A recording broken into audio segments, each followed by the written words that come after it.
Bonjour, aujourd'hui nous allons parler d'agrandissement. Si vous aussi vous vous sentez à l'étroit chez vous ou qu'un heureux événement vient d'arriver, vous avez peut-être envie d'agrandir chez vous. Nous vous offrons aujourd'hui 3 conseils d'experts pour réussir votre agrandissement avec Sergio d'Agrandissimo. Merci Jean-Bernard. Alors quelles sont les 3 étapes clés à ne pas bâcler pour réussir son projet d'agrandissement? La première, c'est définir les contraintes d'urbanisme et les contraintes techniques liées à votre habitat existant. C'est définir la distance qu'il vous faut pour vous séparer de votre voisin. Est-ce que je peux m'aligner en limite séparative? Est-ce que je peux m'aligner sur la voie? Ça, c'est tout un tas de contraintes que vous allez comprendre effectivement dans vos règlements d'urbanisme.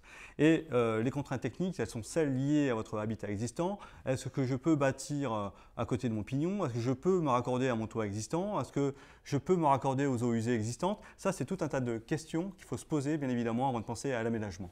Tout n'est pas faisable techniquement. Eh bien non. La deuxième étape, évidemment, c'est l'aménagement de votre extension. Il faut s'imaginer raisonner global. Il est évident que l'extension doit être dans la continuité de votre habitat existant. Ça, c'est important. Donc, il faut s'obliger à rêver et ne pas aussi oublier que ça passe aussi par quelques modifications de l'aménagement intérieur existant. Ça, c'est très, très important. Ça peut être l'occasion d'embellir Exactement, l'habitat existant. Et la troisième étape, évidemment, c'est celle du budget. C'est quelque chose, c'est souvent la plus importante. Pour qu'un projet soit finançable, il faut évidemment reprendre chacun des lots qui composent le coût de votre projet de construction et essayer de rationaliser, d'être raisonnable sur vos besoins. D'abord, réduire les espaces qui ne servent à rien, les espaces de dégagement notamment. Réduire, pourquoi pas, la taille des menuiseries, parce qu'on a tendance à s'enflammer de ce côté-là, parce qu'on aime tous la lumière.